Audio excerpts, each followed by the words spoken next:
at least reach quorum, even though we're not really doing any resolutions, but just to try to be as official as possible.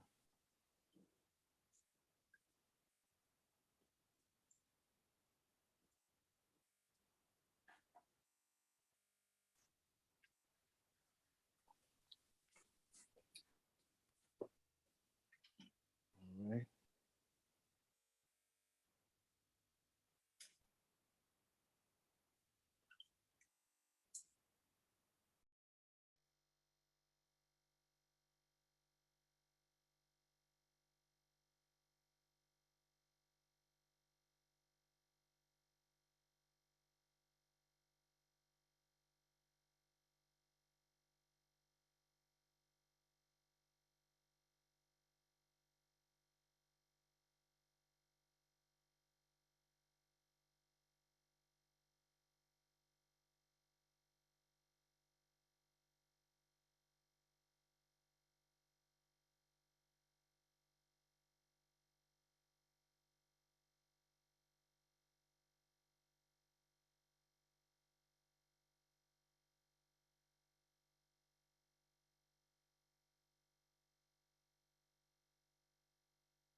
Okay. It is 7:08 p.m. Um, so so for my guys on the board, any issues with the agenda? Nothing that I see. I need an approval. Need you guys to tell me that y'all good with it. Yeah, we're good. I don't know about Joel. Okay. So today is about the business of cannabis. We're going to keep the series going month to month to explore the different avenues that one can get into as far as licensing here in New York, and also ancillary businesses, most of which you don't touch the flower. So there's opportunities where you can touch the flower, and there's opportunities where you don't have to be near it at all. And in some cases, you don't even need licenses, except for your business license. So we have Pilar de Jesus, who's an activist who also represents Harlem. She's been on the board before. I got a 2-year-old who's really going through some terrible tools right now. So if y'all hear anything in the background, that's him. But yeah, she's an understand. Yeah, she knows a lot about the law that was written, the murder law. She's really in tune with all the cannabis related stuff in New York. So she's going to help us break down some of the licenses and also ancillary businesses as well with Michelle Fields, right? Yes. Can you give me a little background from your own words?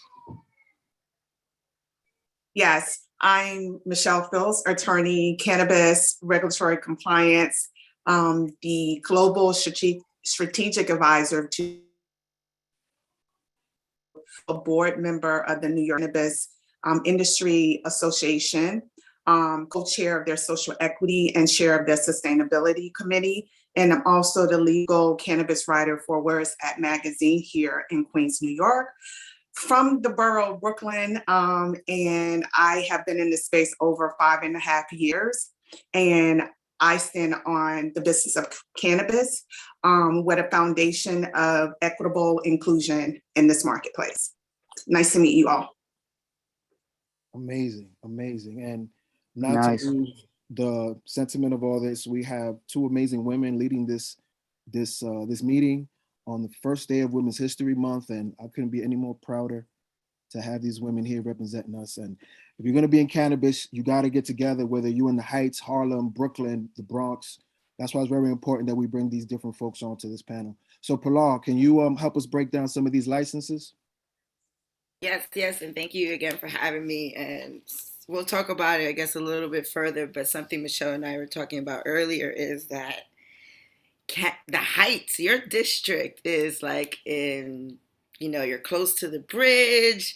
It's known, you guys got your own, what it's been like over there. And anyway, we'll talk about a little bit that further. But yeah, so I'm here to talk about the 9 different licenses that folks once the regulatory that folks will be able to apply for.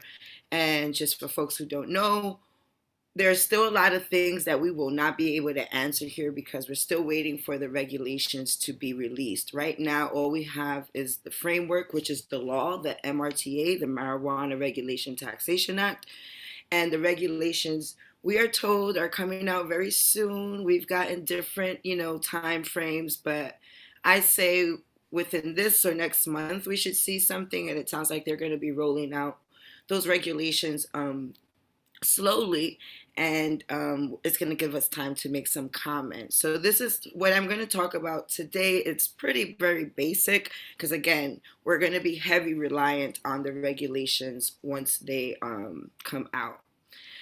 And so one of the 9 licenses that one can obtain is a micro business license. And maybe some are familiar with micro businesses, but it's a micro business.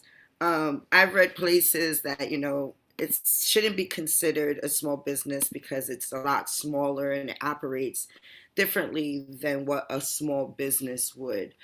And it's typically very a lot small. Like the employee numbers in a micro business are typically very small. Nothing on the level of what a typical small business would have. And what you would be allowed to do with this license, you would have limited cultivation, limited processing, distribution, delivery, and dispensing of your own adult use cannabis products, cannabis and cannabis products. So what does that mean? That means, again, and we don't, when it says limited, but we do not know exactly what limited will be. Like, how many employees are you allowed to have? We don't know that yet. It's how much can you grow? How much are they going to allow you to, what is limited cultivation? We don't have that information yet, but they're saying you can do these things with this micro business license in a limited capacity, and stay tuned for the regulations. What you're not allowed when you have a micro business license is have any other type of license. So you can't have any of the other 8 licenses. If you have a micro business license, you are just allowed the micro business license, and you're not allowed to distribute cannabis or cannabis products outside of your micro business. So like this has to be your cannabis product. Like let's say the Washington Heights, I don't know, someone decided I'm going to get a micro business license. We're going to grow the weed. We're going to, process it. We're going to cultivate it. We're going to process it. We're going to package it. We're going to distribute it. And we're going to sell it, and let's call it, Dykeman Hayes. So that's the only weed you would be allowed to sell under that micro business. You can't then be like, oh, I'm going to sell Cookies brand or whatever the brands that will be licensed to distribute cannabis. So so can't have any other license, only micro business, and you cannot distribute or give out any other you can't sell any other cannabis or cannabis products. Yeah, and you can go ahead. I chime in a little. So with the micro business license, what Pilar is referring to, New York State, you cannot stack your license unless you are a cultivator, processor, or distributor. Even those in that license category cannot have any interest, directly or indirect interest in retail, the adult retail dispensaries, micro businesses, or consumption lounges. Now, with the micro business, you are going to be limited. For instance, in New Jersey, amount of people that can be a part of a micro business is 10 people, 2,500 square feet they're giving you. You are very limited, and you're only B2B. You're business to business. You are not business to consumer. And so I just wanted to provide that. Go ahead, Pilar. Yes, no, thank you. That's really important. Yeah, that is very important. I didn't know that. Okay. And then you have your dispensary license, and this, in my long period of time of doing this work and talking to the community members, Everybody's like, I want a dispensary, I want a dispensary. And so what that means is you're allowed to possess and sell and deliver deliver cannabis to cannabis consumers. With this dispensary license, you're allowed up to you're allowed to two additional dispensary licenses. So a total of 3 licenses you're allowed. Dispensary license. I want to make that very clear. You're allowed a total of 3 dispensary licenses. But you're not allowed a cultivator license, a processor license, a micro business license, a cooperative license, or a distributor license, or any of the RSO license, which we're not going to talk about today. And here's just some of the general requirements. If you're, and again, this is really kind of all we know right now because the regulations haven't been released. So again, you're only allowed up to 3 dispensary license and none of the other licenses. If you're going to get a dispensary, that like all your job is to do is sell weed and deliver it to consumers. And so I know people have heard, oh, but I have to have the space to, when you're filling out the application, something the chair shared, has been very stressing. No, you don't actually have to have the physical space. You don't have to have the physical space when you're applying, but you should have a letter of intent from the landlord saying that, they're intending to lease you or rent you the property. So again, that's just to demonstrate that, you have property to have your dispensary. Another general requirement is that the storefront, very similar to liquor stores, the dispensary cannot be within 500 feet of a school or 200 feet of a house of worship, so a church. So very similar, and I think you guys as a board are very familiar with that, but you have to keep your distance from school and houses of worship. And Michelle, do you want to add anything else? Yeah. And this is this where the importance of the role of the community board, because the same way you hear liquor license and make those recommendations, it's the same way you're going to make that written recommendation of denial for, retail dispensaries, consumption lounges, micro businesses, cooperatives in your district. So you're going to have the opportunity to assess the viability of that business. And that's the importance of your role.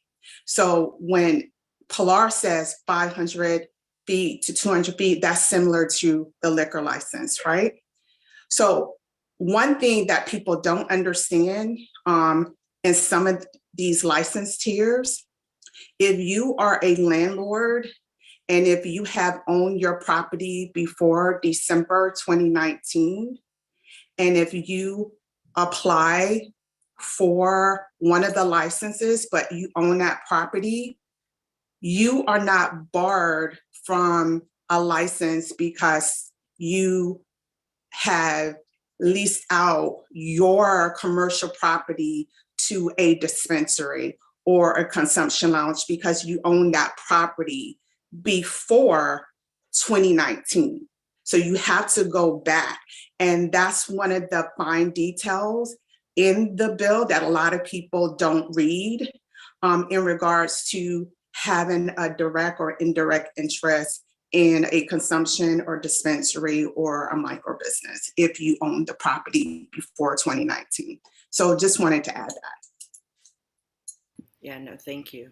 And again, yes, this is why, I've been pushing folks for a long time. Go to your community board. Go to your community board.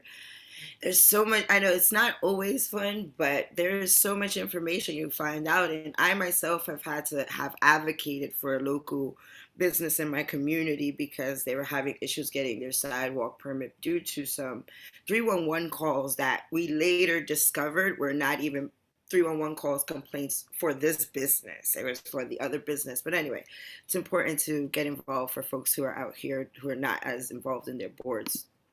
Not always fun, but good to attend. And let me just, Pilar, let me just add this, and you and I talked about it.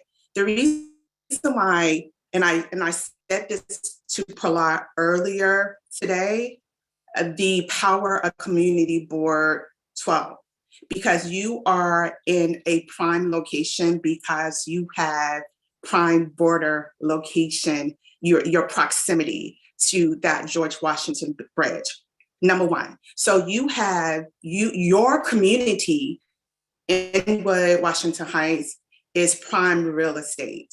That's number one.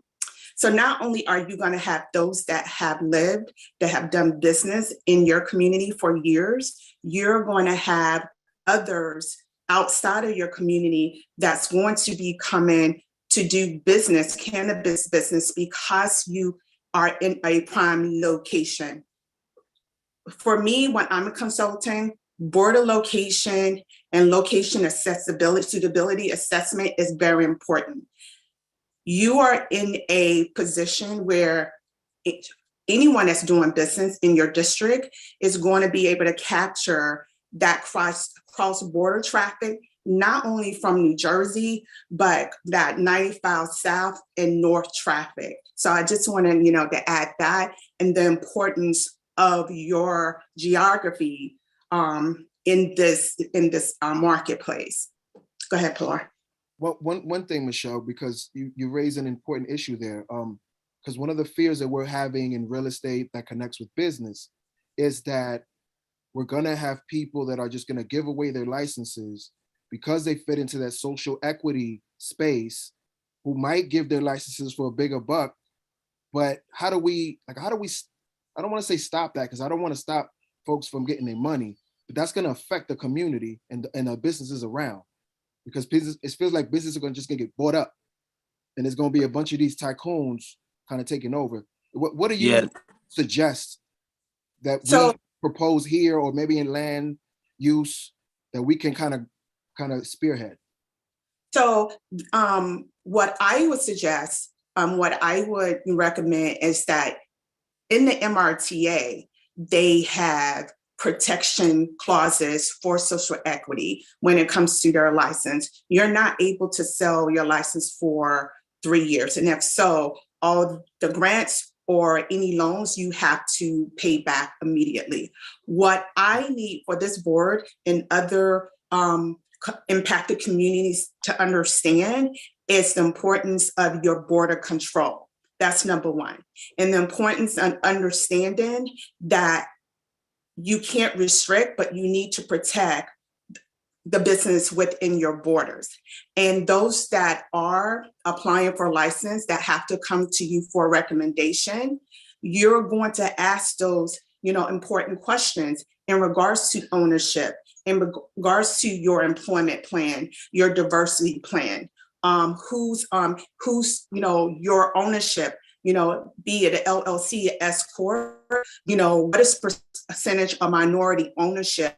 What does that partnership, agreement look like? But I also would ask that, not only Community Board 12, but other impacted community boards, make sure that you protect those equity licenses and make sure they have priority in regards to, those prime, spaces in your community. I'm telling you now, if it hasn't already, and it's already started because of where you're situated, that Inwood, that Washington Heights, 7 minutes from the George Washington Bridge, you are sitting on prime property, but you also have to understand the cultural norms of Community Board 12. And you also have to understand the businesses that have those, established businesses that have been doing business in your community for years, those mom and pops that may now look to open a consumption lounge or a adult use dispensary. So how, as a board in land use and licensing, especially public safety, how do you ensure that those businesses are, one, they're up to code, number one. Number two, if they're looking to go into this business, that as a community board in licensing and land use, that, they're properties are up to code. How does your traffic look in your community as of now? Because once we go live, you have to understand it's going to increase your traffic. Number one, it's going to interfere with your quality of life. And how can you provide those special, mechanisms to ensure that it doesn't impede, it doesn't interfere, it doesn't jeopardize the quality of life of the residents in Washington Heights and Inwood? Wow. Yeah. Wow. And I think something that we should think about as social equity applicants, and something I've talked to City Council about, community land trust too. There's a lot of vacant property that the city owns, and they should just be giving that up to folks who want it. Social equity applicants who need access to the land to build what they need. In Cali, they're calling it, I think it's land, giving back the land. And that's part of the reparations and the social equity, is giving them access to land, not only here, but also upstate. But yeah, thank you, Michelle. And when she highlighted that for me earlier, I was like, that's right. It's so close to all these 87, 95. But yeah.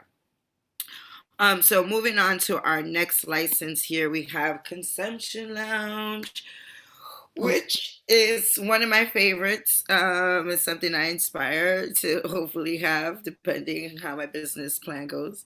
But yes, I should say I will have. Consumption Lounge is pretty much what you think, a place where, just like a bar, where you would go and consume weed, except you wouldn't consume alcohol. So I said just like a bar, but it will be marijuana and anything that's not alcohol beverage, very similar to Amsterdam. You probably have heard of like the coffee shops. They're consumption lounges, really, at the end of the day. And so similar that to like is. cigar lounges? I'm sorry? Is it similar to like cigar lounges? Yeah, but let me just say to you, consumption lounges are going to be very beneficial to our community. And I'm going to tell you why, because of the constant taboo. Religion plays a lot into our community, a lot of us being in the closet. So there's going to be a need for safe consumption. And for those that can't consume around their families, right? They can't consume in a unisex, space, right? And not only are you not going to be able to sell alcohol, there may be prohibition on food as well, all right?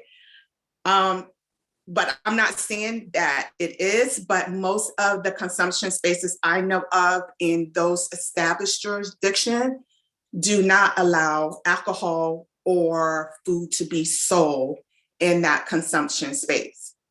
And also, your consumption space is only allowed to have products from those licensed cultivators, distributors, or processors. So from flour to edible and other concentrates, right?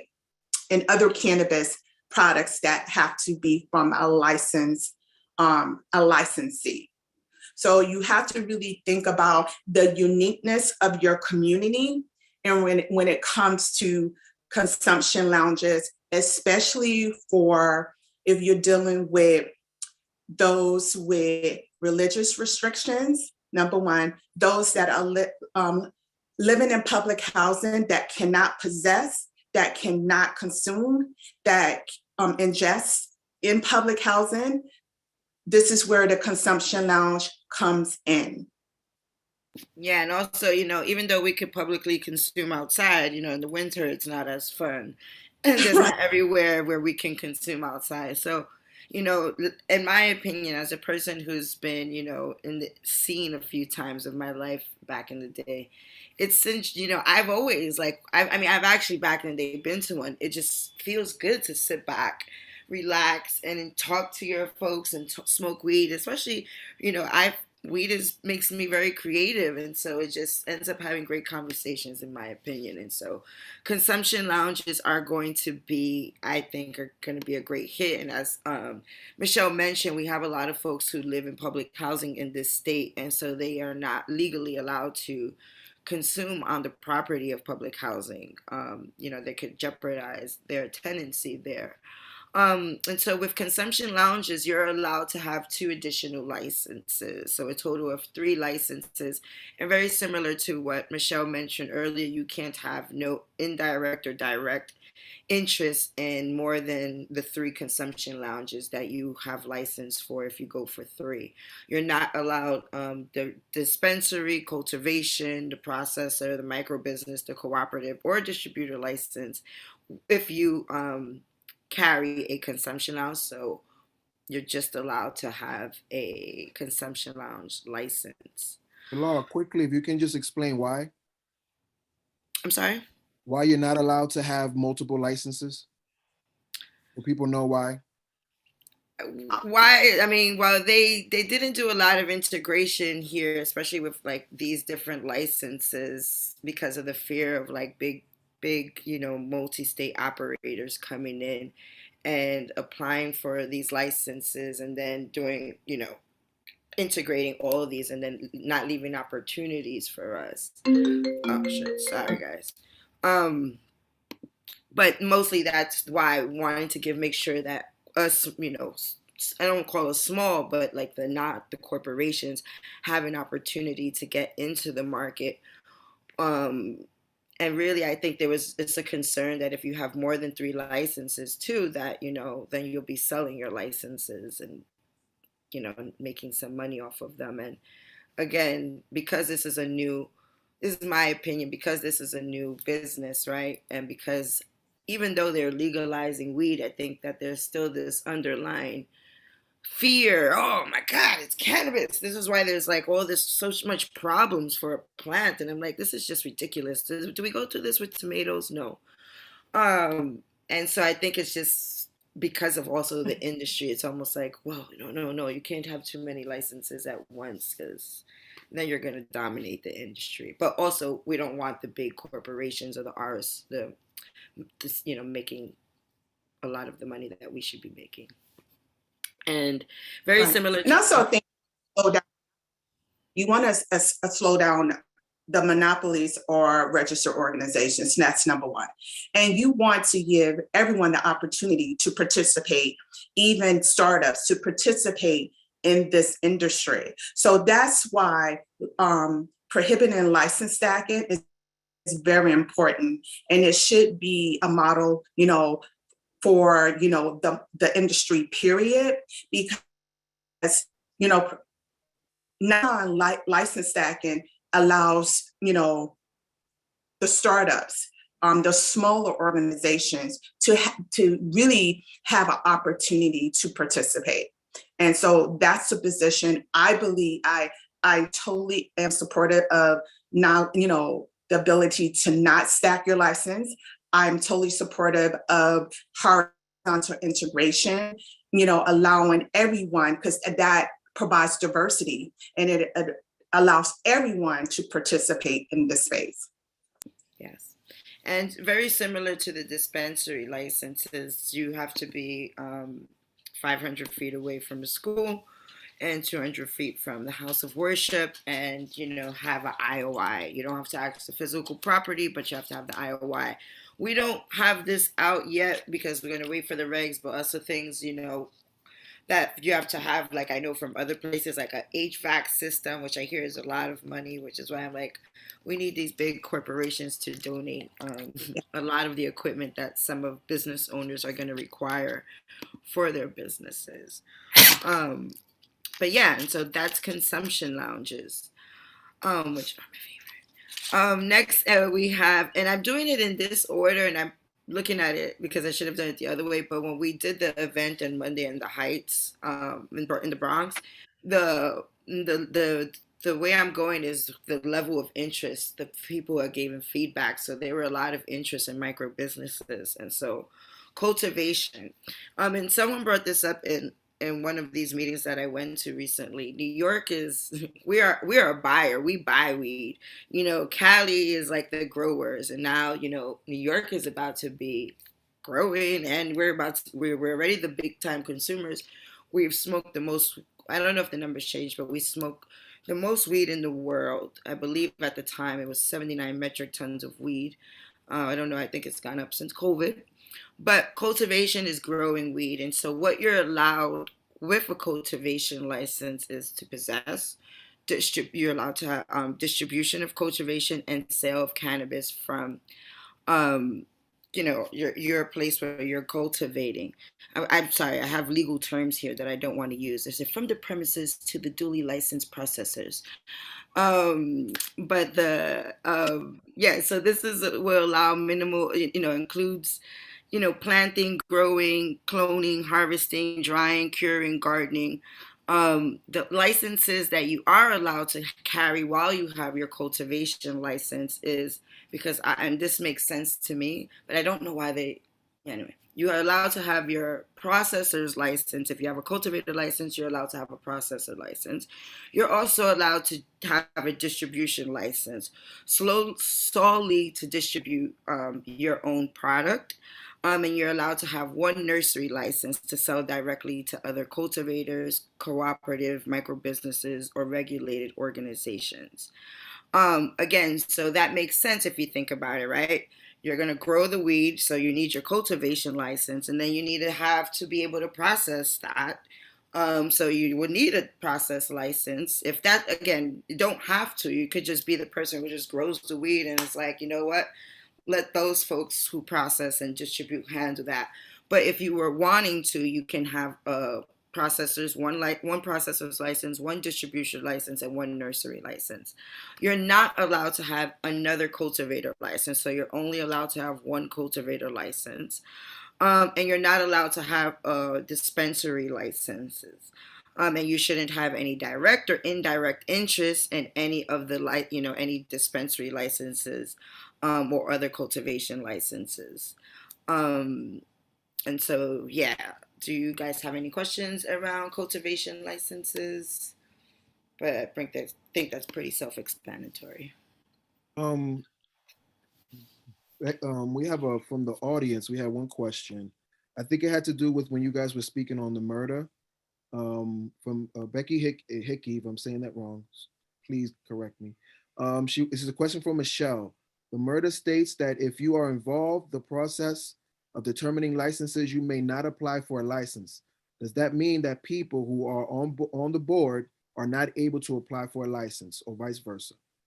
Absolutely. It's readily stated. Those conflict of interest provision are stated very clearly in the MRTA. Absolutely.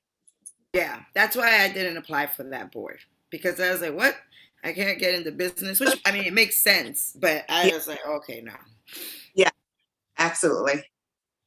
Yeah, we don't want them to double dip. That would be like, so.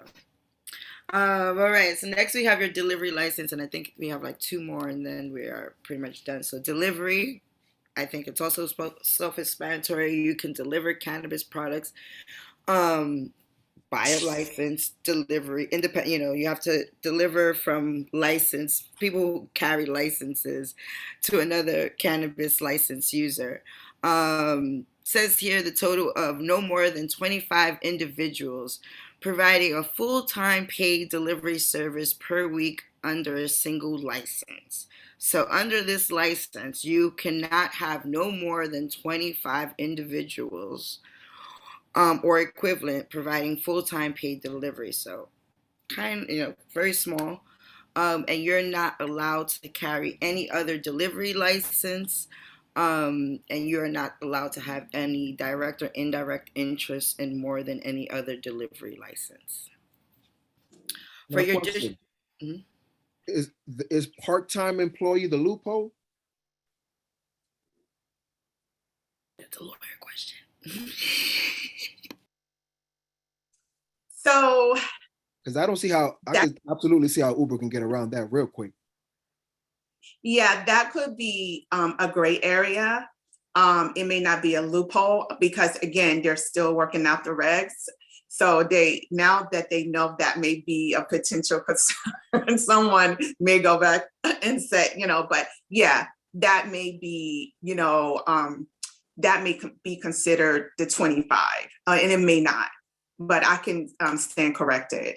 But the beauty of the delivery license is that, as you know, almost 700 of the municipalities or towns a large percentage of those towns and municipalities really opted out. However, they can't opt out of delivery. So long as you are able, for instance, I'm in Queens or Brooklyn. If you had in Nassau County definitely opted out, you can still deliver in Nassau County. Yeah, so that's where they messed up. Exactly. They can't opt out of delivery. They can opt out of, consumption, retail, but they cannot opt out of delivery. Yeah. And so that I think was stupid because now they lose out on that money. But hey, more money for the communities and the folks who are going to be doing those deliveries, those social equity applicants, preferably. Yes. Next one, distributor license. So distribution and sale of cannabis from the cultivator, processor, or an adult use cooperative or micro business or registered organization to the retail dispensary. So what this says is that you're allowed to distribute cannabis and from a cultivator onto dispensaries or on-site consumptions. Other licenses you are allowed to carry here is one cultivator license and one processor license. So like I mentioned earlier with the cultivator, right? If you want to be the person who cultivates, distributes, and process, these would be the 3 licenses to go. And so for here, you could have one cultivator, one processor. And you're not allowed to have any indirect or interest in micro business, retail dispensaries, or on-site consumptions. And distributor, yeah, you can have no direct contact with other distribution licenses, indirect contact with other licenses. And then we have processor. So at one time, I was like kind of wrapping my brain, what's the difference between processor? And then I had to really think about it. But pretty much processing is possession, processing, and sale from a licensed premises to a licensed processor to the distributors. So what processing is it's not limited to this. And again, with regulations, we'll see what's to come, but it's blending, extracting, infusing, packaging, labeling, branding, otherwise making or preparing cannabis products. So, cultivator grows, gets processed, and you are now processing that weed. Pilar, Yes. real quick, the processor license. What type of person would get a processor license? A chef? Somebody who makes edibles? Yeah. I mean, someone who makes infusing. Like I would say, extractions. Okay. I mean, Michelle, right? I'm. Processor license is, the process. So a lot of people are into solventless products. So that requires expertise in heavy extraction machines start at $1 million. So that's a huge process. And a lot of people are going to be really interested in the processing license because, cultivators are not going to want to do that in regards to, the oils, solventless products. They're not going to want to do that. But the equipment is very expensive. But as we move on to the process, I want to go back to the delivery and correct myself. There's no gray area. It is 20 full-time persons in regards to your delivery drivers. So there's no part-time. It's 25 full-time cannabis delivery services per week. Okay, so as a delivery company, you're not allowed to hire part-time people? No, based on the murder overview, you're not. There it is. Okay, that's good to know. Okay, thank you. Yeah, thank you. That was something I myself wasn't too familiar with.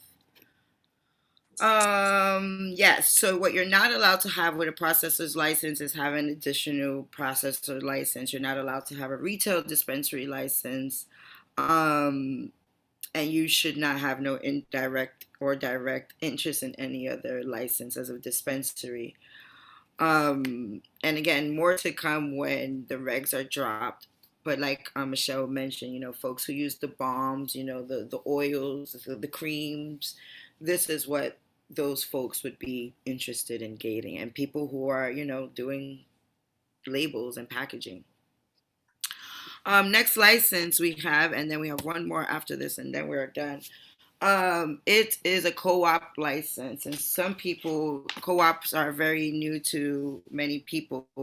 Some have their opinions on if it's a good model or if it isn't. Yes and no. I am a former founder of a co-op, and it definitely is a model that I think many people should look into because it teaches us how to be workers and owners, how to make decisions, all at, as a whole. Oh shit, my thing is dying.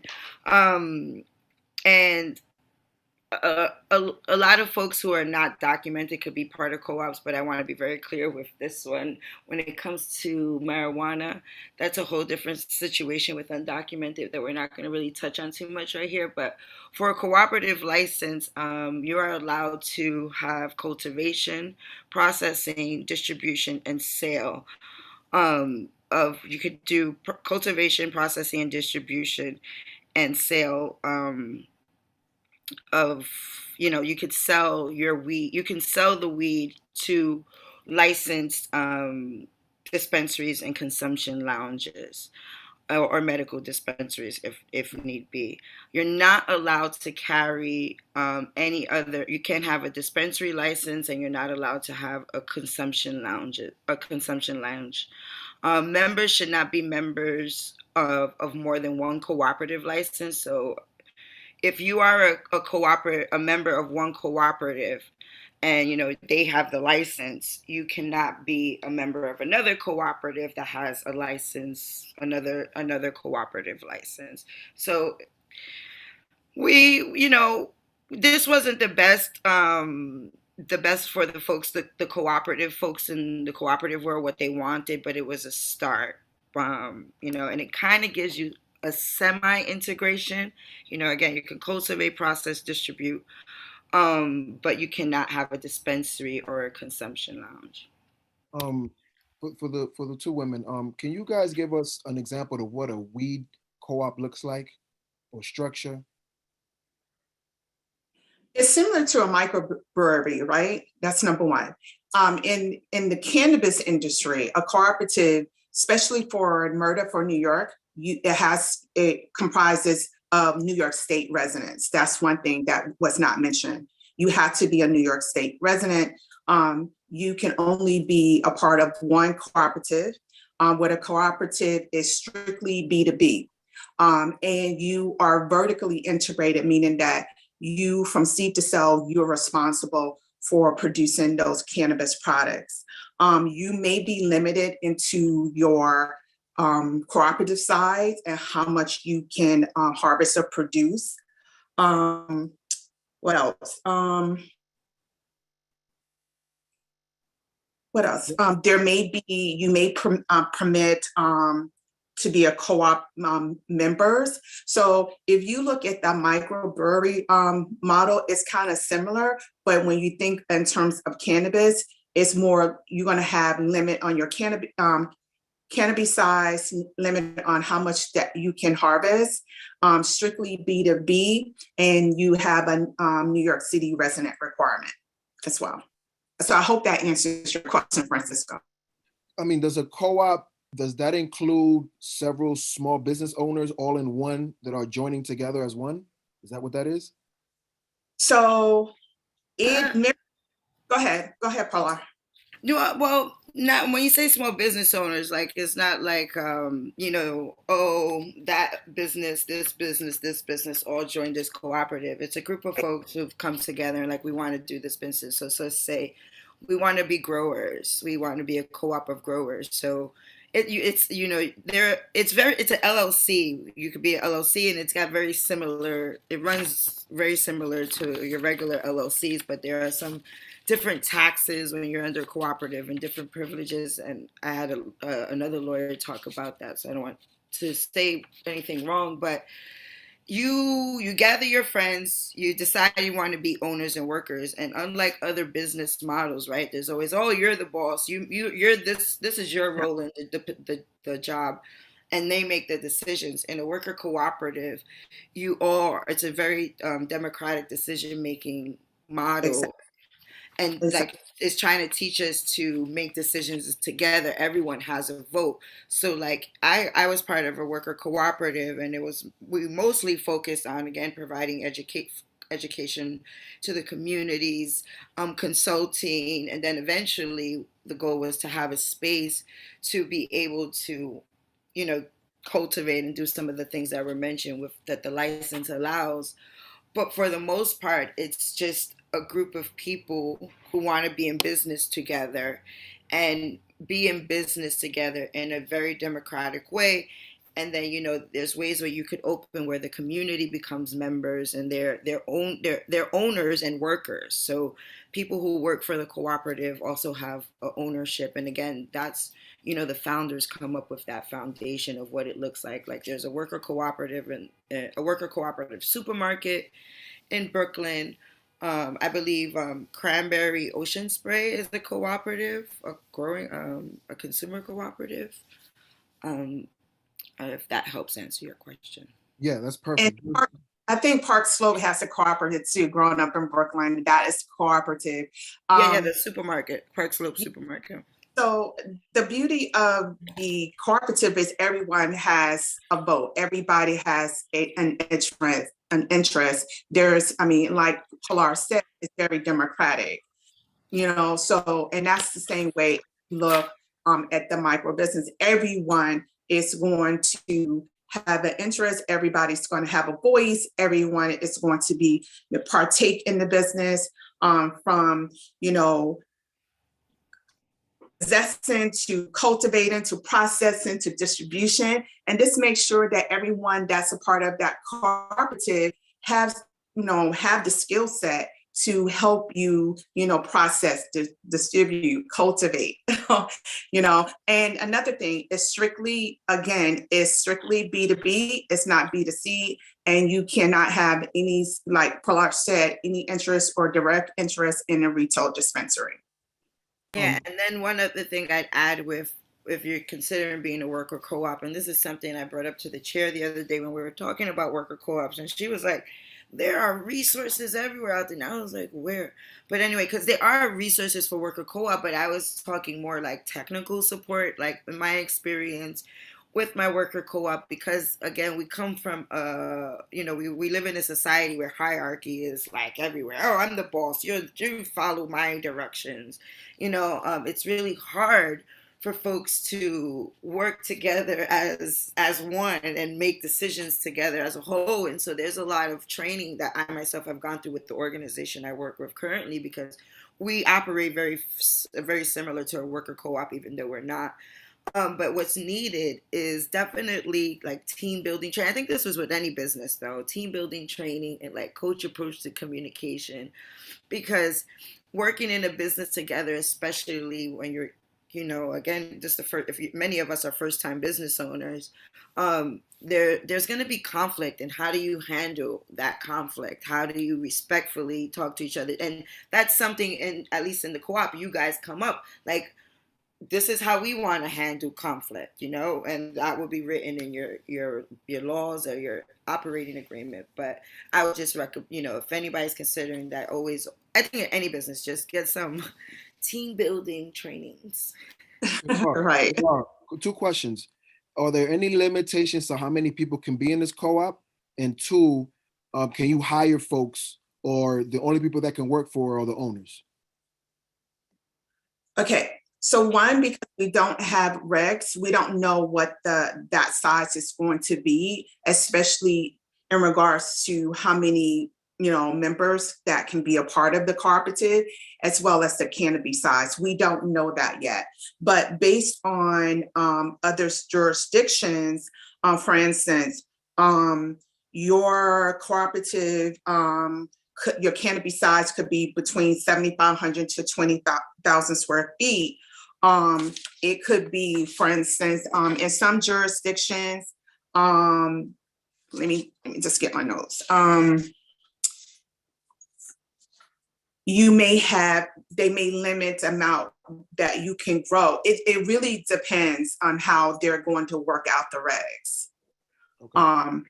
And it's really important as you are thinking about building your team, thinking about capacity, thinking about competency, thinking about capital, making sure on the competency level, because this is a more vertical integration. Well, this is not vertical integrate. I think let me step back. It's not vertical, but it has the horizontal. So the medical is more vertical, but these other licenses is more horizontal. So you technically, you don't have to know, you can bring someone in that can do your processing or cultivation. You just have to build your team. You can have that horizontal integration, so you are not vertically integrated and have to deal with everything from seed to sell. And that's the beauty of cooperative and micro businesses, as well as the cultivation and process. You can have that additional expertise to come in, unlike the medical, the registered, medical ROs. They are vertically integrated. They are responsible for the whole process from seed to sell. So they have to have that expertise. And if there is disruption in that supply chain, it's very, problematic for them. Unlike us outside of that, in the horizontal model, you can have Pilar that's an expert in cultivation. I can have Ebenezer that may be good in processing. Or I can have Joel that's good in extractions, that can help me with my high terpenes extraction. Or I can have that person that's helping me with marketing, with packaging, with labeling, with my compliance in regards to my goods and manufacturing process, my quality assurance. You can build your team out. And that's the beauty of horizontal. So if I think I said, I always try to check myself because we go so fast, but New York is a more, outside of medical, it's a more horizontal integration model. That was awesome. Thank you so much. Wow. You're welcome. Final one is nursery. So production, sale, and distribution of clones, immature plants, seeds, and other agriculture products used specifically for planting, propagation, and cultivation of cannabis by licensed adult use cultivators, cooperatives, microbusiness, or registered organizations. Other license allowed are one cultivator license. Cultivator license holders may obtain one nursery license to sell directly to other cultivators, cooperatives, microbusiness, or registered organizations. Now, one question I've had, and I haven't been able to ask an attorney yet. My question, because how I heard this, I read this, obviously you can have sale and distribute of clones, which if folks don't know, those are like, when you grow weed, you take a little, if you have a female plant, preferably, because folks don't know, females are the ones that produce the flower, just saying. But anyway, you take a piece of, and there's a strategy on which piece you take, but you take that and you put it in a little plug, and you're literally cloning the plant that you took that leaf off of, so that then you can have another plant to flower. And this sounds like this nursery license will allow you to distribute clones, immature plants, and seeds. I guess my question, and maybe you could clarify this, Michelle, when it says other agriculture products used specifically for planting, propagation, and cultivation of cannabis. Like I use a certain brand, and one is called, it's to help during my vegetation state while my weed is waiting. Does that mean that I have those products? Are those products included under the agriculture products that they mentioned? Would you know? So it doesn't specify it, but those agriculture products are used specifically for planting, propagation, and cultivation of cannabis. So if you use some type of soil nutrient, it's going to fall under that. So that's just what so that clone is, you just mentioned clone, it's going to fall under that as well. So I guess what I'm asking, do you need a license to sell Fox Farms? So you're going to need a license. So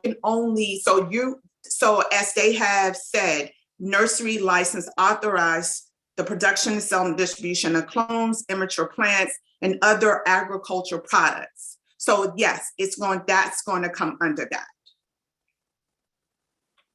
So interesting. And also, you have to also understand that New York has home grow. So that means home grow is that you have the ability to grow your home up to, 3 mature, 3 immature plants for a total of 6. And you have the right to store up to 5,000 pounds in your home.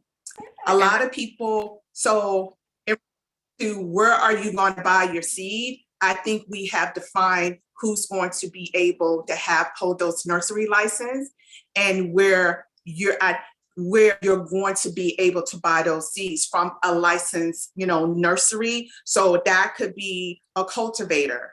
That could be it can't be B2B, so B2C. So my where I'm at with this, and been on the home grow committee, and since home grow is going to be the first opportunity for people to actually start to, outside of provision cultivation license, home grow is going to allow anyone in New York State to grow in their home. But that's going to be the first, actually it's the first regs that's going to be published. But so are the provisional license cultivators going now to be allowed? How do we get our seeds? As a home grower, where do I go to buy my seeds? Where do I go to buy my clones? And that's the question that I have. So home grow to me, and it's very important for our community, it's accommodation. It's about affordability. Not everyone is going to be able to afford those dispensary prices, especially those that are medical cannabis. Well, first, medical cannabis patients are, and then months after that, then it's going to be adult use. So I stand corrected with that. But the most important thing is accessibility, accommodation for cannabis patients and for everyone once it becomes, fully allowed for not only medical, but those that, are in the adult use space as well. But those that, push for home grow, I think it's very important, because it comes down to you being, knowing your source of your product. You kind of, you providing for your own medicine in your own home, in the comfort of your home, and not having to be burdened with, I have to come up with $100 get this dispensary because it's in a too fair zone. So I wanted to add that perspective.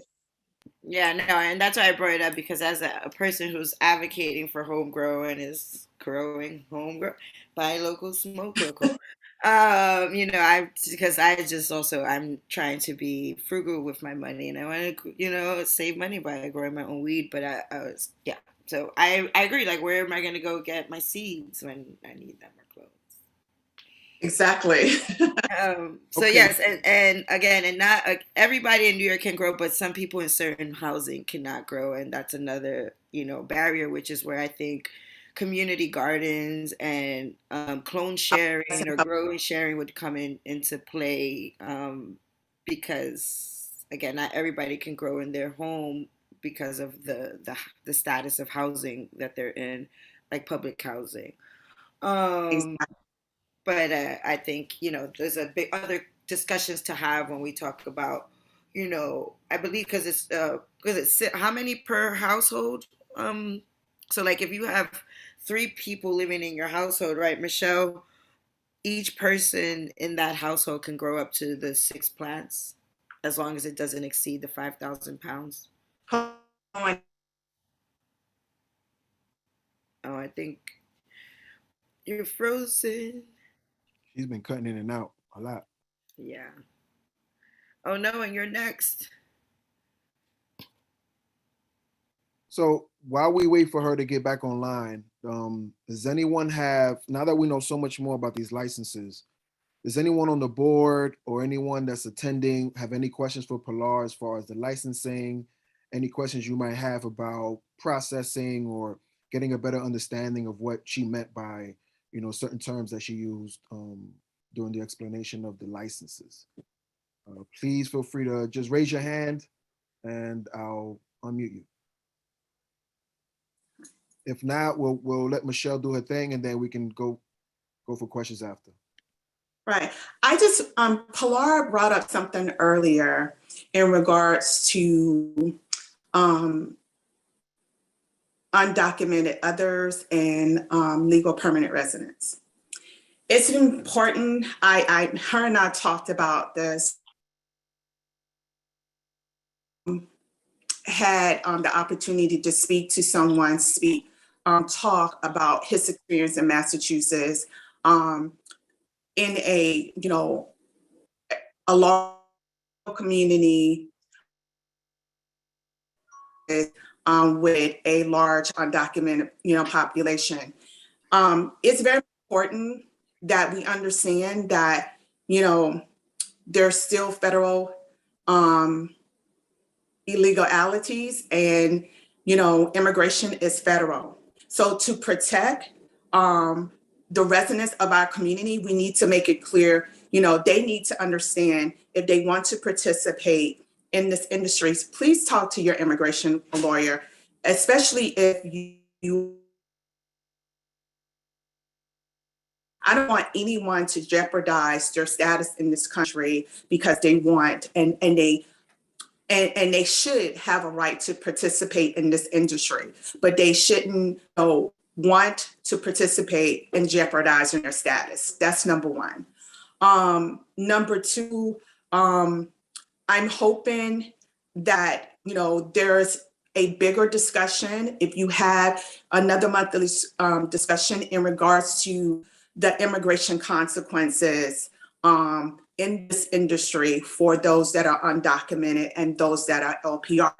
Lastly, as I was sharing with Pilar, that having a huge undocumented population should not be a bar in having a community recognized as social equity or impacted communities at all.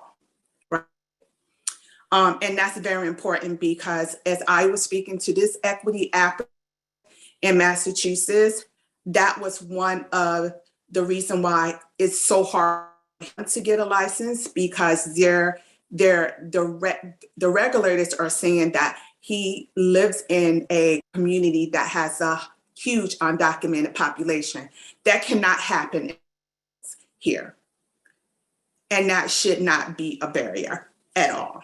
So I'm hoping we move forward that we can have the discussions about the immigration collateral consequences, even if you have an expungement and if you are LPR, that's does not, clear you on the immigration level in regards to removal, in regards to deportation.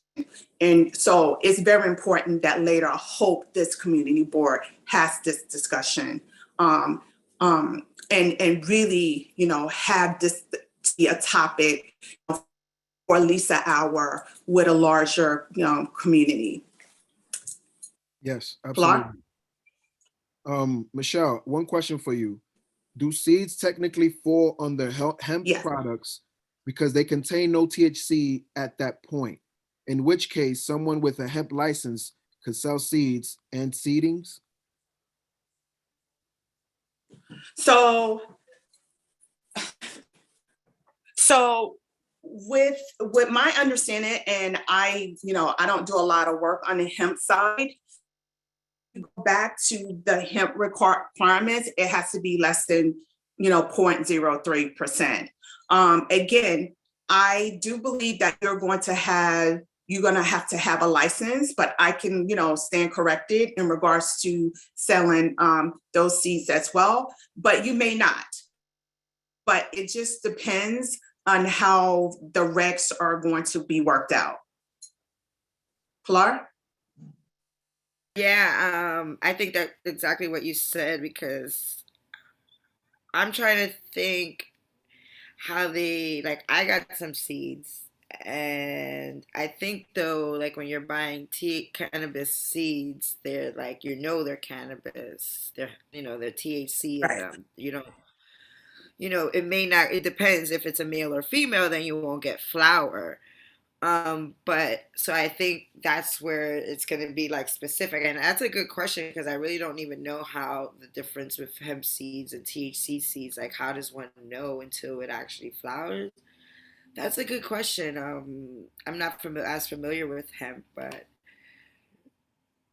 as we see happening in regards to those arrests for people that have, the hemp flower, our local law enforcement don't know the difference at all, and so the they don't have a kit. transportation and the movement.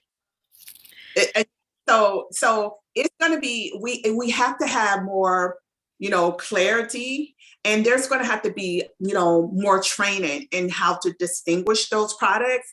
Because if I'm stopped today and I have, hemp flower, you can't test it immediately to tell me whether it's hemp or it's just hemp and it contains no THC. You're not going to be able to do that.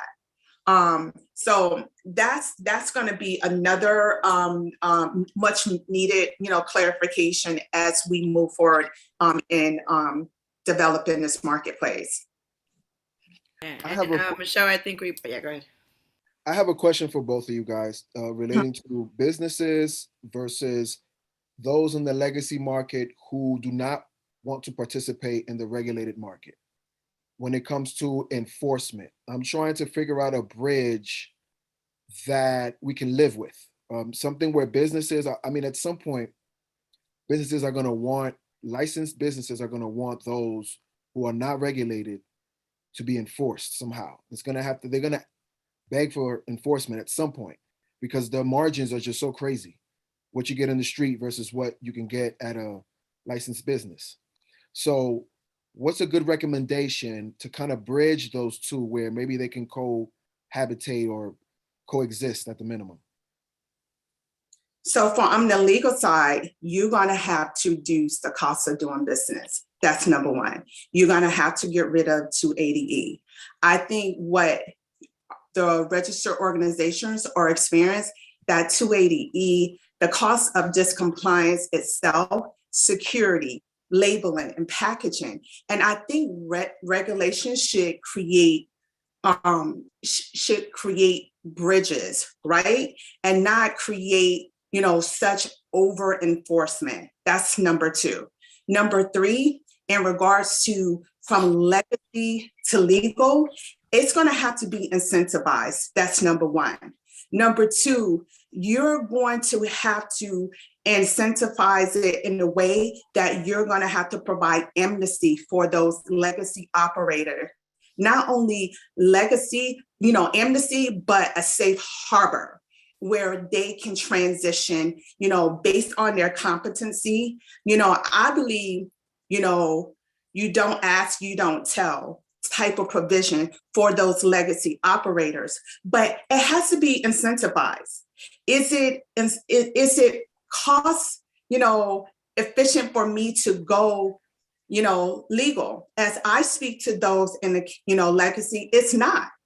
The cost of, from legacy to legal, and dealing with the regs, dealing with the compliance, dealing with 280E, dealing with the, supply chain, dealing with, the RIDs, dealing with the it's a lot to deal with, but I think we're going to have to, to provide a more cost-efficient way on both sides. And that's how you're going to reduce, and you may not be able to reduce it, because what people don't know, they just think it's the legacy, but New York City has a whole synthetic cannabis market that nobody talks about, because so many people are worried about the legacy market. So if you're from New York City, you understand what that K2 and that whole, if you, live in Brooklyn, that Bushwick, that summer where we had people walking around like zombies, that was synthetic cannabis.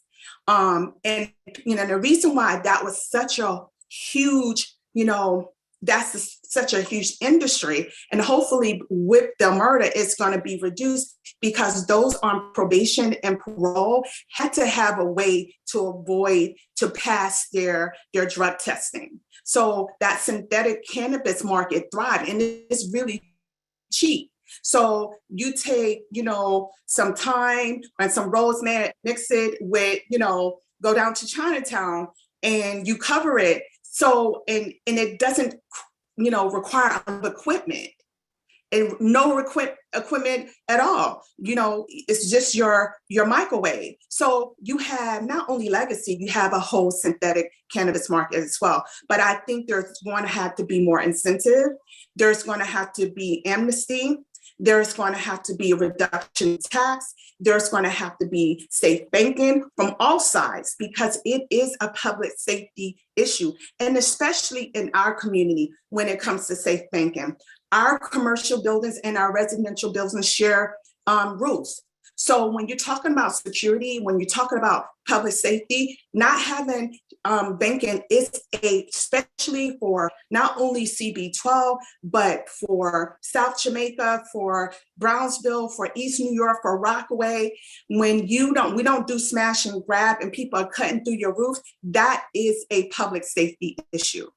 So I just want to leave that with the board and those in the audience. Pilar? No, and I agree with a lot of those things, and I think too, putting the pressure too on our local, administrator, like a mayor, like we cannot be criminalizing people. This was a conversation that talked with Styles P and his people the other day. Like, we know that many folks are not going to get out of the legacy market right away because of all the things that Michelle mentioned, and some folks still have barriers. But we don't need to see them be recriminalized. We don't need to see them be criminalized. They need to have incentives. They need the opportunities to get out of the legacy market, and they need the assistance to help. And so that's capital. That's the resources to, with good resources where people are going to help them deal with the compliance and all those things that Michelle mentioned, because, and where it's that they can learn themselves. But that's going to be a need. But then we also, as the people in the community in this cannabis industry, especially since this is a new industry, we have to really put that pressure on them to do what's right. Like, again, safe banking, and making sure that they are not criminalizing, that Eric Adams, especially as a Black man, right, that is not going to be going after the legacy, the people who are still trying to figure it out, and give them time, or give them the money, give them land, give them something, instead of putting them in jail or wanting to arrest them and put them through the system, and make them go through all that because they still choose to stay in the legal market, in the legacy market. And as it like Michelle mentioned, I think waivers. Yes, I think the regulators need to think about waivers for folks who are in the legacy market, who people who are being on the verge of eviction, because again, you're in my opinion, if you look at the number of people who are being evicted these days since the eviction memorandum expired, that's a lot of the social equity applicants. So that means now they're losing their opportunity to get in the industry if that was something that they were interested in, because they're possibly going to lose their home. And then if you think about it, well, who's going to move in their home? Is it going to be a gentrifier, or is it going to be another social equity applicant? I'd say a gentrifier. So now will that gentrifier have those opportunities because they're in the impacted community? Which is a whole nother thing. But I think we're really, especially because this is a new industry, is really hold it down and hold.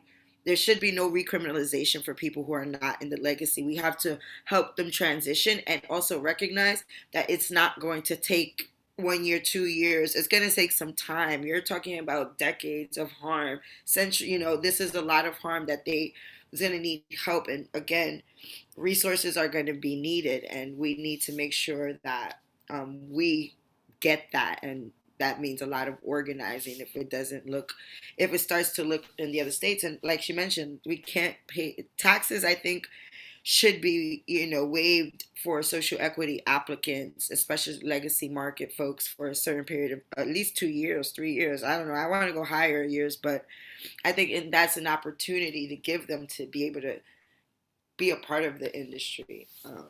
Yeah. Okay, awesome. I mean, let's segue a little bit. Ancillary businesses. What are some things that are folks in New York City, especially, which relates to Washington Heights and Inwood? What are some ancillary ideas that community members can start thinking about that might not even need to get a license? They can get to it right now. So for me, this is one of my areas that I think that we have in the industry are remiss about talking about and really encouraging, because that's where the money is, right? Lawyers, we need those, graphic artists, especially for your packaging, your labeling. You're going to need those, your need those contractors for your build out. You're going to need even, people that are thinking about, especially data privacy. It's the most hacked industry, especially because of the use of the QR codes. So that expertise, nurses, and patient. But what I would like to make sure that those are that have licenses, that you really check with your license board to make sure that especially if you are a nurse or you are a doctor. I don't want anyone to lose their license because they are participating. If you are a federal employee, you can't even invest in the industry on, not even in stock, right? So you really want to check with your collective bargaining agreement, your bylaws. But I think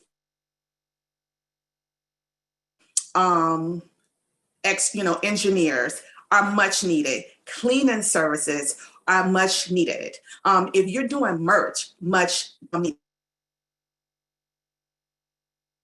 those, water rights attorneys, and a lot of people will say, what's water rights? But people need to understand that you cannot use federal water for cultivation. So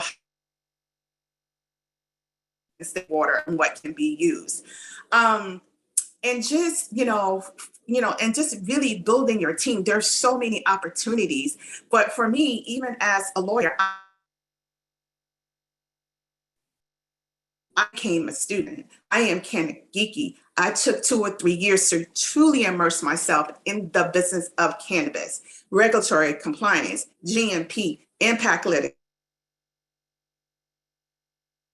What does that look like? What does the licensing requirement, the tiers, and the lotteries, on and on. So I became a student. I participated in a lot of industry events.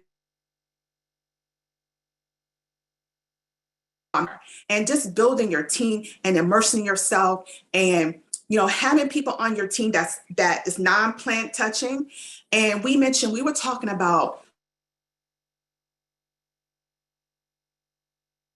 and I always share this with my circle of people. And and growing up, especially if you grow up with parents, and even if you're a smoker, everybody's going,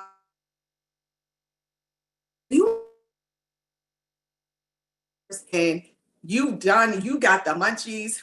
There can be a vending truck outside of your consumption lounge. It's not plant touching. It comes under NORAD's Department of Health. What brings down?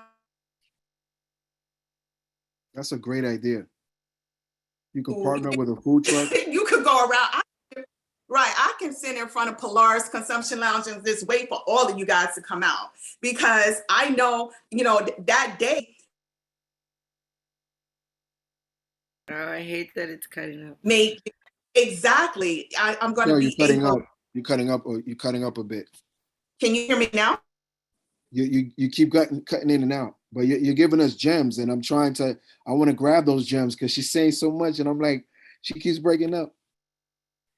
I always do the joke like, y'all need to get the food trucks. You need to go ahead and get with the Department of Health if they still giving out vendor license, because I'm parking my truck in front of Polaris Consumption Lounge. I'm getting, because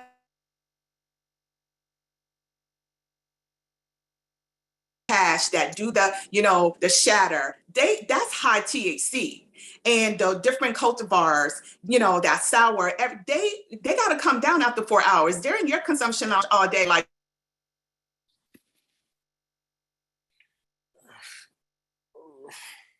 the Pilar?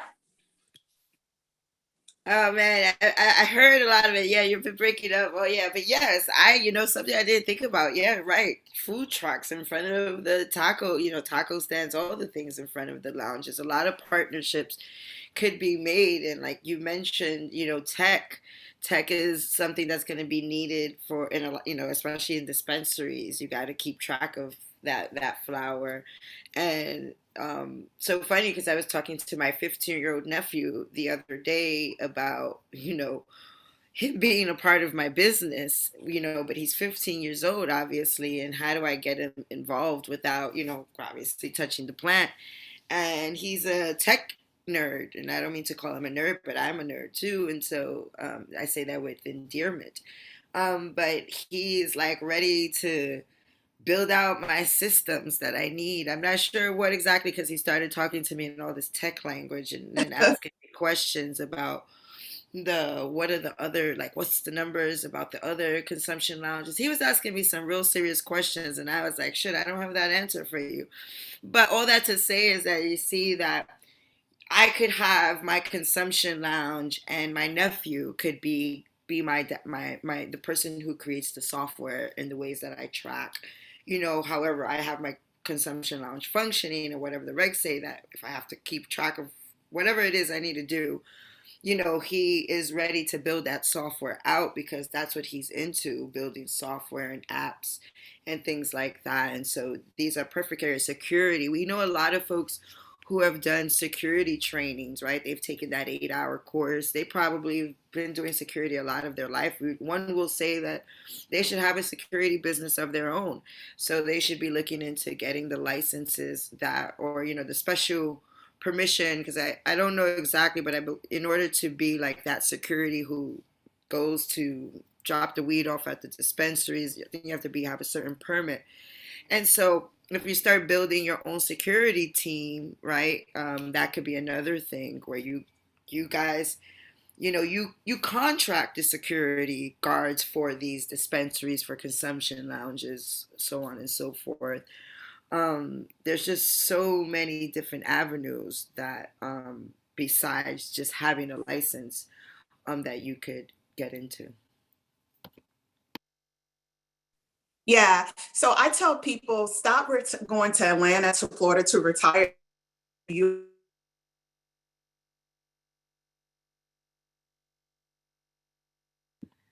lost you again, Michelle. I'm going to come in. Okay. Okay. All right. let's open it up real quick to any questions while Michelle comes back. We're gonna Michelle and Pilar, you guys can wrap it up, and if there's any questions in between time, please, this is the time.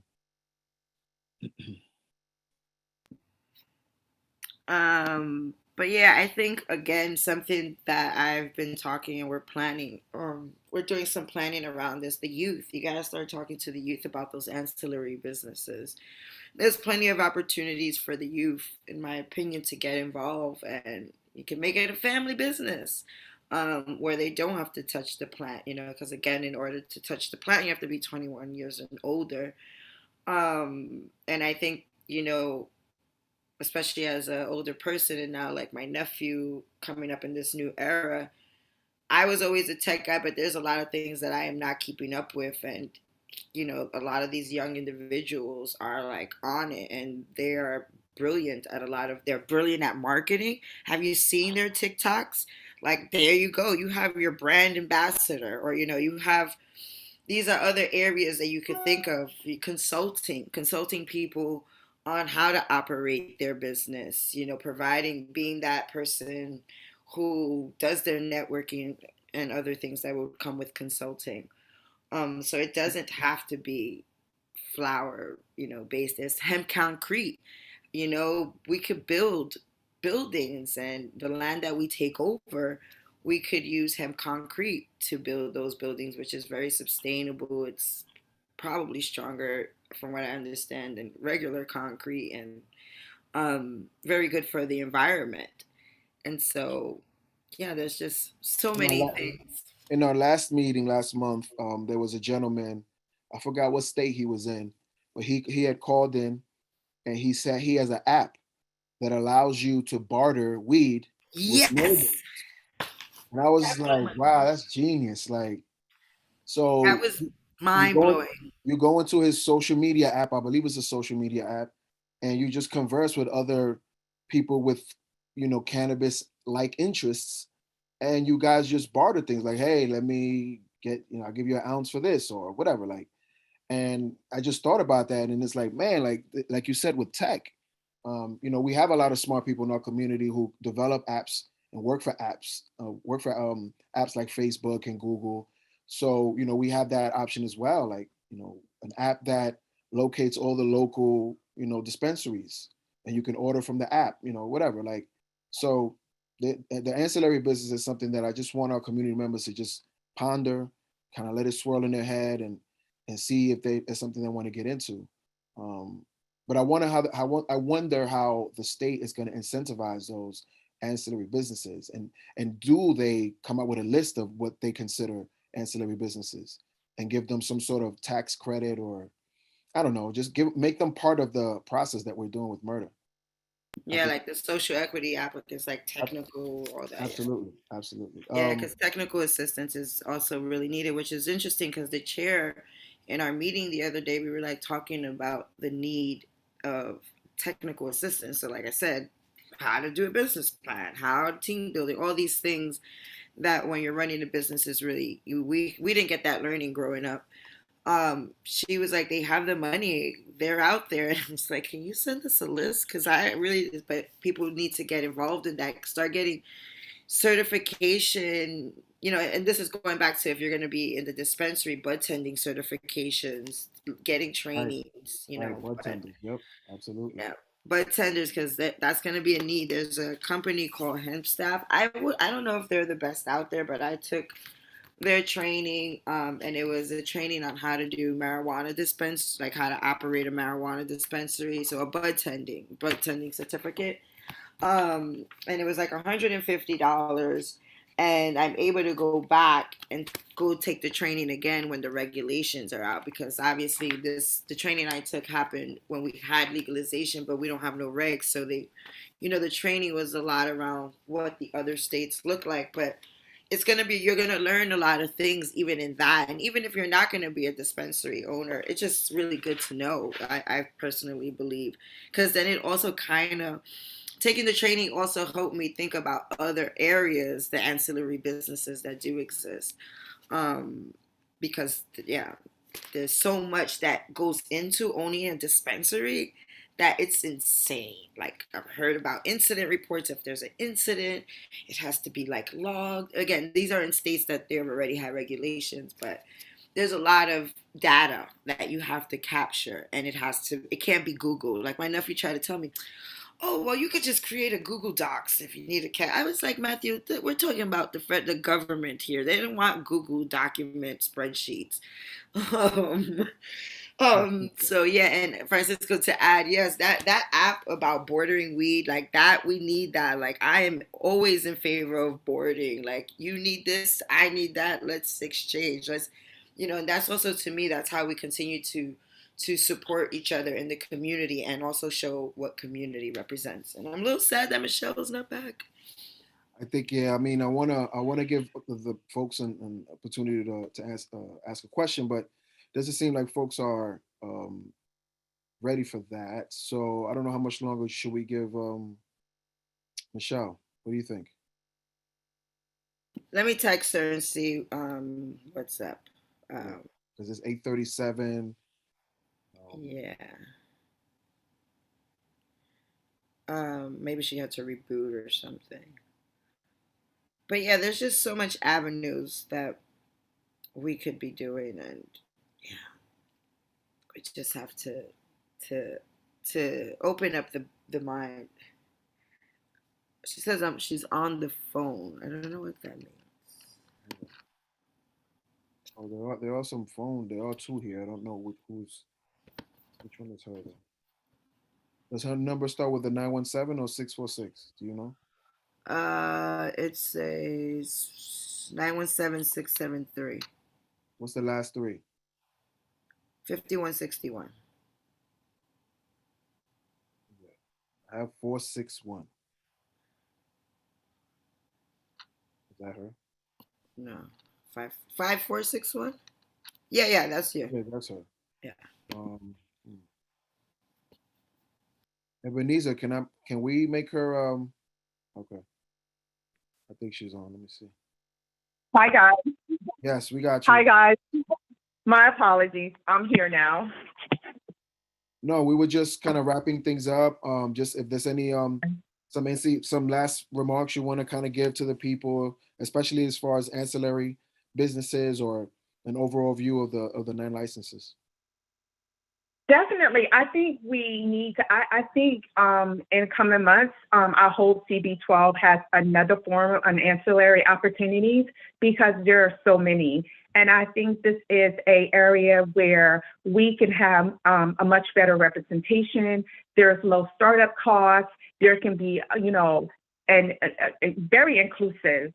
And we need those, we need us to, be a part of that supply chain diversity and provide, the hydroponic lamps, to provide those labels, to provide that cybersecurity, to provide the trademark and the legal advice and helping with writing business plan. We need those nurses. We need those doctors. We need those teachers as educators. We need, retired LEOs as security. We need our, construction or general contractors in helping us build out our dispensaries and our grows. So there's so many opportunities here. Graphic design. Mhm. What happened? No, I was just adding architects. Sorry. Yeah, the architects, the blueprints, the roads, those, especially the graphic designers, when you're talking about your labeling, when you're talking about your merch, we need those event planners. We need those that are going to be infusing wellness with, Pilates and yoga and activism. We need spaces for our elderly, our boomers that, have a higher, purchase of our CBD oil or our, non-combustible products, such, as our gummies, our, consumer packaged goods and our edibles. So there's so much, there's so much, in the ancillary opportunities. And one other thing I forgot to mention, that it's kind of a wish list, and I don't know how we actually go about it, honestly, but we still have a lot of folks who are in prison. And at least in my experience with, I dated someone who spent a lot of time in prison, and this is funny, but I do respect him. But he came out thinking he was a lawyer, like he knew everything. But I give it to him because he did learn a lot about law, and he had time.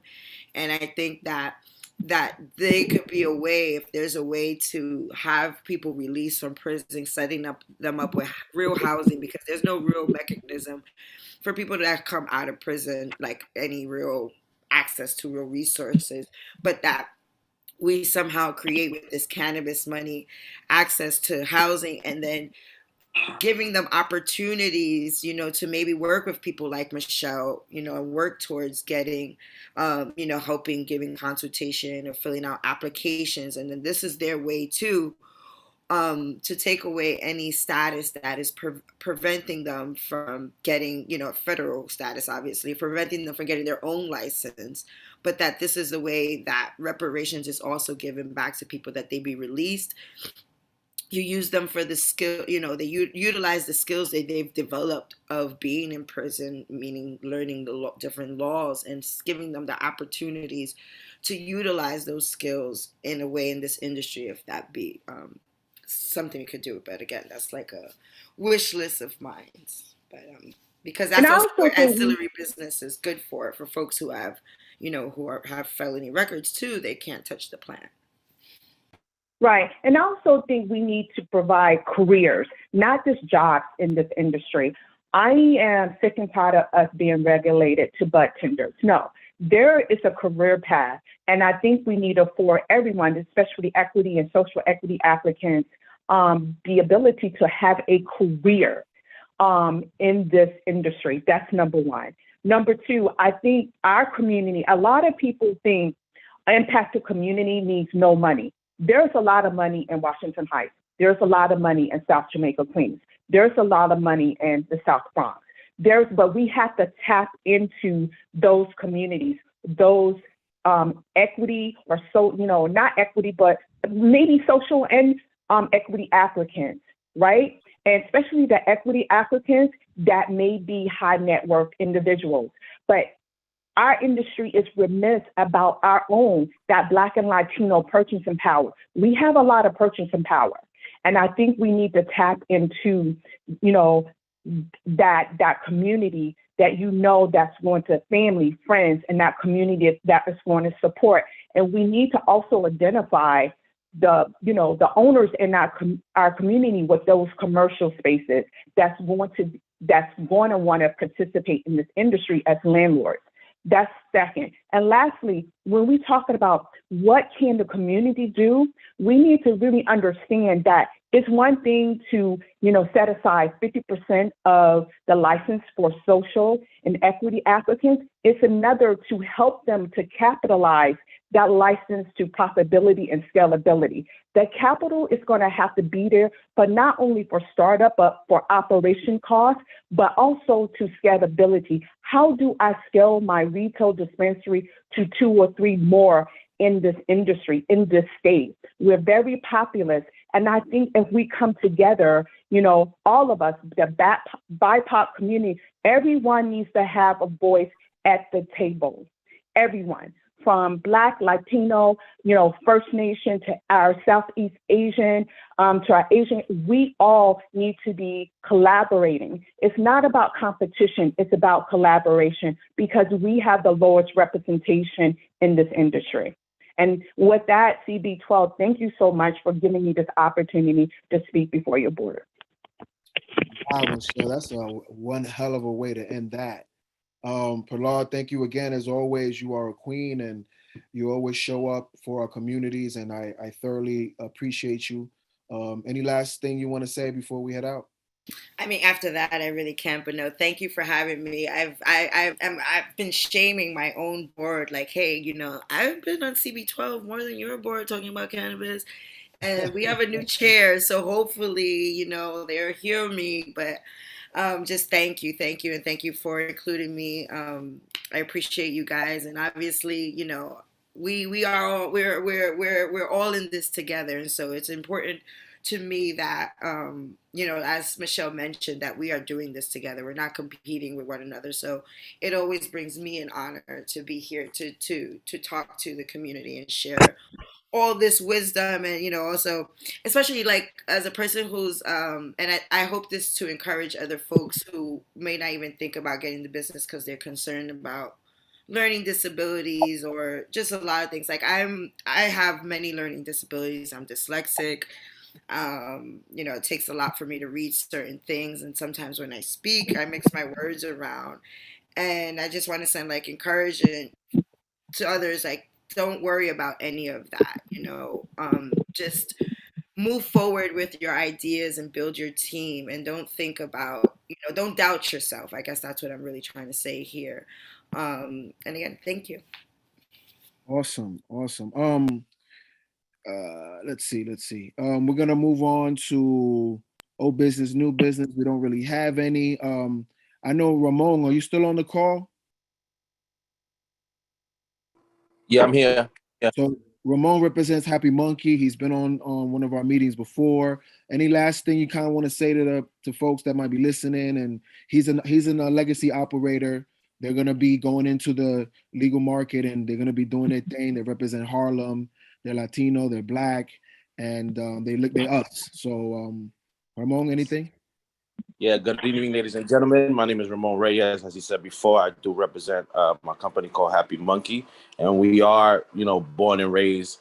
I'm Washington Heights. My partner is Harlem, and just real simple things. As far as I heard somebody say earlier, that our community, as far as Washington Heights, is basically a bridge to many other places. And in reality, in the legacy market, it has shown that we have a real strong buying power as far as consumers and serving the tri-state area. That's already been happening.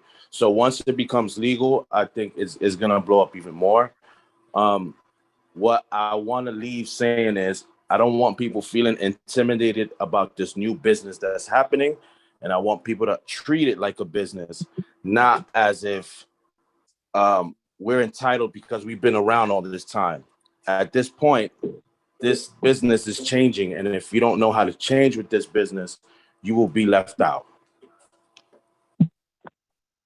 Yeah, what he said, because you can't run it like how you're running your legacy business. And I kind of see that with some of these dispensaries that are coming up. And I'm like, in my opinion, you're wasting money because you don't know what the regulations say, and you're gonna end up redoing it. And even the way you know, these places look, it's like, especially after taking a training, like all of this is just not right. And so it's like, yeah, just yeah, what he said. Okay, Ramon, thank you so much as always to supporting the community. So I need my members. Anybody for adjournment? Simari, you still there? Call for adjournment. I'm still here. Got you. And I need a second. Second. Oh, the presidente, el jefe. Any words before we go? It's no words, man. This is. Thank you so much. Thank you. Thank you. All right, guys. Great Have an information. amazing night. Have a better week. Thank you, everybody. Thank you.